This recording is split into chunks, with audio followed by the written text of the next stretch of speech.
दोस्तों, प्रधानाध्यापक और प्रधान शिक्षक की काउंसलिंग 9 दिसंबर से शुरू होने जा रही है। काउंसलिंग से पूर्व सभी जो सफल शिक्षक हैं उन्हें अपना डॉक्यूमेंट्स कंप्लीट करके रख लेना है। लेकिन दोस्तों, अनेक ऐसे शिक्षक हैं, सफल शिक्षक हैं, जिन्हें अनेक समस्याओं से जूझना पड़ रहा है। इसमें से सैकड़ों शिक्षकों ने मुझसे अपने समस्याओं को शेयर किया है। मैंने व्यक्तिगत तौर पर उन्हें इसका उत्तर भी देने का प्रयास किया है। मैं आज इस वीडियो में उन महत्वपूर्ण 15 प्रश्नों को आपके बीच में रखने जा रहा हूं, जो सिर्फ उन शिक्षकों की समस्याएं नहीं हैं, ऐसे सैकड़ों शिक्षकों की समस्याएं हैं जो काउंसलिंग से पूर्व जानना चाहते हैं, समझना चाहते हैं, अपनी समस्याओं का निराकरण चाहते हैं।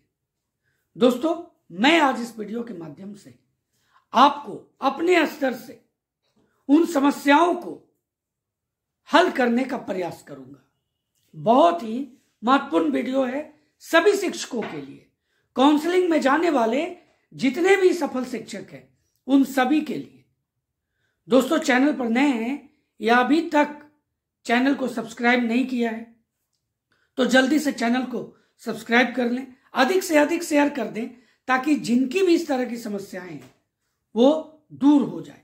मेरे समझ से ये वीडियो जितने भी सफल शिक्षक हैं उन सबके लिए बहुत ही महत्वपूर्ण होने वाला है। इसलिए ध्यानपूर्वक सभी प्रश्नों को समझिए और उसके उत्तर को समझने का प्रयास कीजिए। आपके भी अगर कुछ सुझाव हैं तो जरूर शेयर करिए। पहले प्रश्न को मैं आपके बीच में रखता हूं।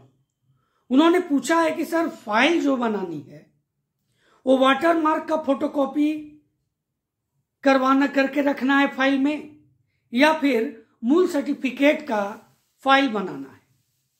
देखिए, बीपीएससी टीआरई 1 टीआरई 2 में भी जब काउंसलिंग की प्रक्रिया चालू करवाई थी तो जो भी सर्टिफिकेट आपने अपलोड किया था उसका वाटरमार्क बीपीएससी ने अपलोड किया था और उसको फिर डाउनलोड करके उसका फोटोकॉपी करवाना था। तो इसमें आपको जो फाइल बनानी होगी, अगर बीपीएससी वाटरमार्क देती है तो दोस्तों इसका एक अलग फाइल बनवाना होगा। एक फाइल में जितने भी जो आपने डॉक्यूमेंट्स अपलोड किए हैं उसी पर वाटरमार्क आएगा और उसको एक फाइल में रख लेना है, और जो आपका मूल सर्टिफिकेट है उसका भी फोटोकॉपी का 1 से 2 फाइल आपको रख लेनी है। कम से कम इस तरह से 3 फाइल आपको लेकर के जाना है। अगर 2 मांगा गया तो 2 दीजिए, 3 मांगा गया तो 3 दे दीजिए, कम आपको लेकर के नहीं जाना है। चलिए दूसरे प्रश्न पर आते हैं। दूसरा है, क्या काउंसलिंग के बाद 15 दिनों का ओरिएंटेशन ट्रेनिंग होगा, उसके बाद स्कूल आवंटन होगा? तो आपने देखा कि बीपीएससी टीआरई 1 टीआरई 2 में यही प्रक्रिया चली थी, यानी ओरिएंटेशन क्लास चला था। चूंकि आप प्रधान शिक्षक, प्रधान अध्यापक बनने जा रहे हैं तो इसके लिए ओरिएंटेशन क्लास तो चलाना लाजमी है, क्योंकि आपके पास कोई अनुभव नहीं है। हो सकता है बहुतों के पास हो, लेकिन बहुत ऐसे शिक्षक हैं जिन्हें प्रधान अध्यापक, प्रधान शिक्षक का अनुभव नहीं है। उस अनुभव के लिए ओरिएंटेशन क्लास तो चाहिए ही। और उस समय भी यही हुआ था, टीआरई 1 टीआरई 2 में भी ओरिएंटेशन क्लास चला, उसके बाद विद्यालय पदस्थापन पत्र आपको मिला और तब आपकी पोस्टिंग हुई। यहां भी यही प्रक्रिया होने की संभावना है। अब प्रश्न नंबर 3 पर आ जाते हैं। 3 है कि मूल प्रमाण पत्र के जगह अंक पत्र अपलोड हो गया है, क्या होगा? इनकी बड़ी समस्या है और ऐसा नहीं है, बहुतों के साथ ये समस्या है। इससे हड़बड़ाने की जरूरत नहीं है। देखिए, हर बार ये हुआ है, बीपीएससी ने एडिट का ऑप्शन दिया है। हो सकता है 1 से 2 दिनों के उपरांत ये प्रक्रिया चालू हो जाए, एडिट का ऑप्शन मिल जाए और उस समय आप इसे सुधार सकते हैं। अगर ये प्रक्रिया नहीं भी होती है तो आप इसका एक एफिडेविट करवा लें और साथ ही साथ आप अगर गलत किए हैं तो आप जो वहां पर रखेंगे फोटोकॉपी ओरिजिनल दोनों आप रखेंगे मूल प्रमाण पत्र का, ताकि अगर वहां पर आपको दिखाने की आवश्यकता हो तो दिखाएं। एफिडेविट रहेगा, उससे भी आपको सहूलियत होगी, इसलिए हड़बड़ाने की जरूरत नहीं है। इसको लेकर के आप ज्यादा टेंस नहीं होइए, क्योंकि आपके सहूलियत के लिए वहां सब तरह के कार्य होंगे। अब प्रश्न नंबर 4 पर आते हैं। सर, फॉर्म अप्लाई करते समय पिता के नाम में स्पेलिंग गलत था, वही प्रमाण पत्र लोड किए थे, लेकिन अब सुधार करवा लिए हैं, प्रमाण पत्र भी नया मिल गया है और पुराना वाला बोर्ड रख लिया है। काउंसलिंग में दिक्कत भी होगा, बताने की कृपा करें। देखिए, यह समस्या अगर आपके साथ है तो आप, जैसा कि मैंने आपको पिछले प्रश्न में आपको बताया, एक आपको एफिडेविट बनवा लेनी है।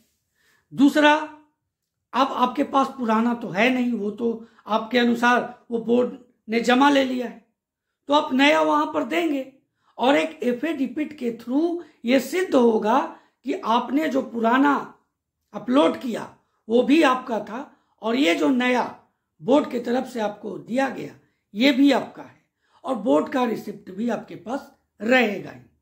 तो इसमें भी समस्या मेरे समझ से नहीं आ रही है, बस जो मैंने आपको बताया है उसको फॉलो कर लेना है। चलिए अगले प्रश्न नंबर 5 पर पहुंचते हैं। सर, OBCN.NCL फॉर्म भरते समय दिया पर अभी रिजल्ट जनरल में दिया है, तो क्या काउंसलिंग में OBC/NCL देना होगा? Please reply.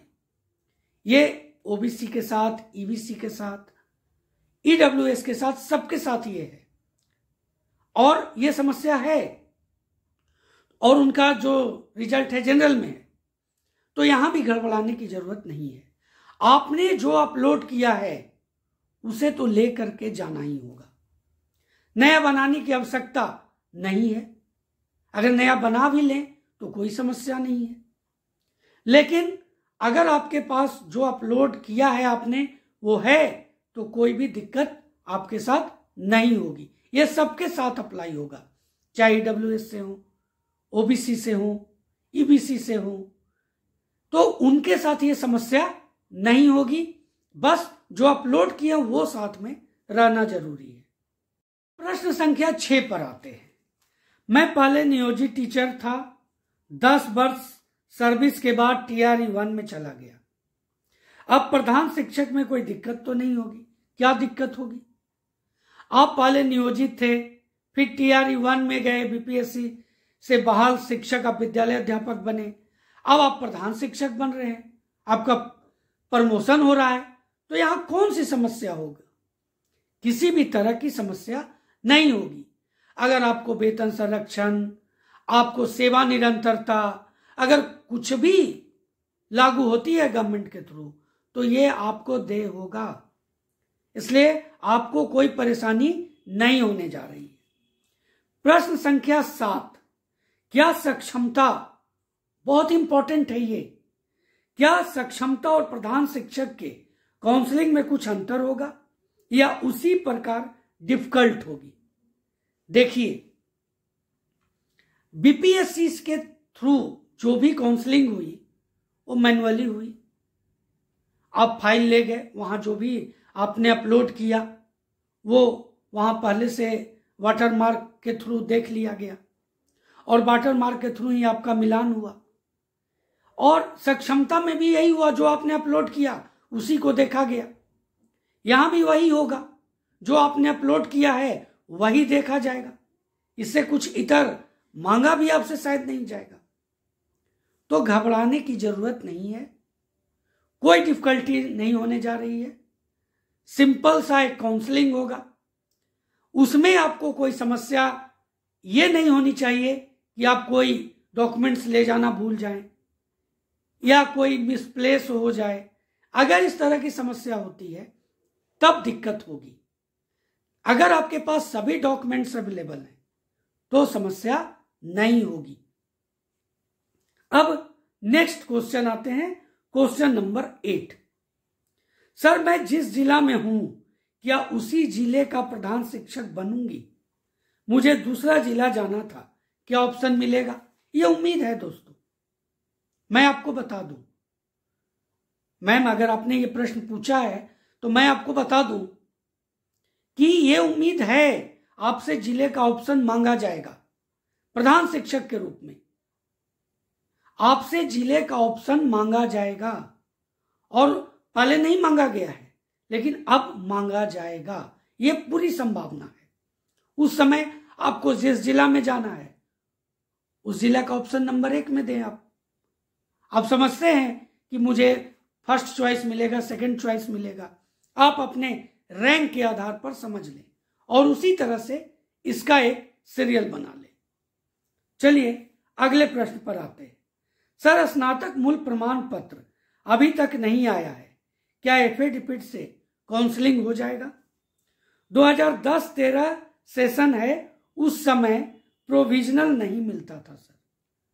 अब देखिए प्रोविजनल लगातार मिला है। अगर इस सेशन में प्रोविजनल मिलना बंद हो गया है तो आपको हड़बड़ाने की जरूरत नहीं है। एक एफिडेविट बना लें। आपने जरूर अप्लाई किया होगा मूल प्रमाण पत्र के लिए, उसका रिसिप्ट होगा, वो लेकर के जाएं, दिक्कत नहीं होने जा रही है।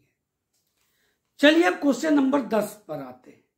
ग्रेजुएशन का मूल प्रमाण पत्र दिया, इंटर का नहीं दिया, दिक्कत होगी क्या?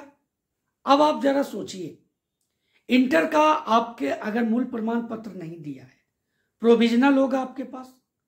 अगर आपने अपलोड ही नहीं किया होगा तो मैं आपको बता दूं, अगर एडिट का ऑप्शन आता है तो उस समय आप अपलोड कर दें। अगर नहीं भी आता है तो आप ले करके जाइए। अगर वहां डिमांड किया जाए तो दिखा दीजिए, समस्या बताइए।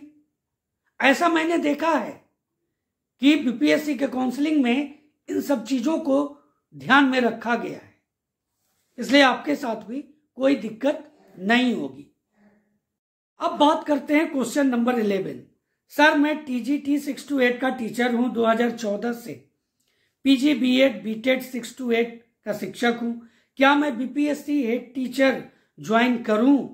फ्यूचर में कोई प्रॉब्लम तो नहीं होगी? क्या प्रॉब्लम होगी आप सोचिए। आपका अभी जो बेसिक होगा वो प्रधान शिक्षक के बेसिक से कम है, और इस लिहाज से आपका बेसिक तो बढ़ रहा है, नंबर 1। आप 6 to 8 के स्नातक शिक्षक हैं और यहां प्रधान शिक्षक बन रहे हैं, आपको एक पद मिल रही है, एक गरिमा की प्राप्ति हो रही है, आपने एग्जामिनेशन पास किया है और उसके थ्रू आप हेड टीचर बनने जा रहे हैं, तो मेरे समझ से तो कोई समस्या होनी ही नहीं चाहिए। आप बेझिझक ज्वाइन करें। चलिए क्वेश्चन नंबर 12। फॉर्म भरते समय नाम के स्पेलिंग में गलती हो गया, क्या करना होगा? प्लीज मार्गदर्शन करें। ऐसी अनेक समस्याएं हैं सैकड़ों शिक्षकों के साथ। आपको कुछ नहीं, 2 काम करना है। पहला, एक एफिडेविट बनाना है।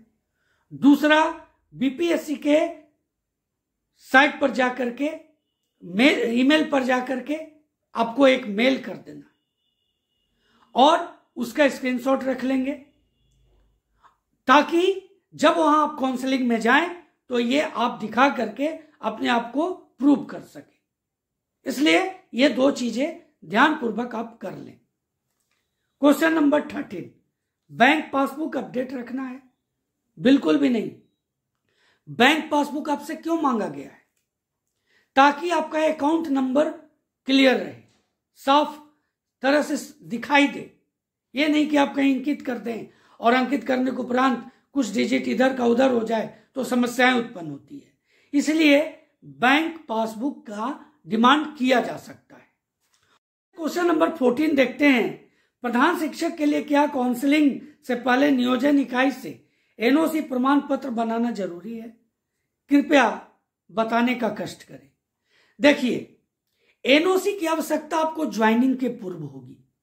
काउंसलिंग के पूर्व किसी भी तरह की एनओसी की जरूरत आपको नहीं होगी। ज्वाइन जब आप करने जाएंगे उसके पहले आपको एनओसी बनवाना होगा।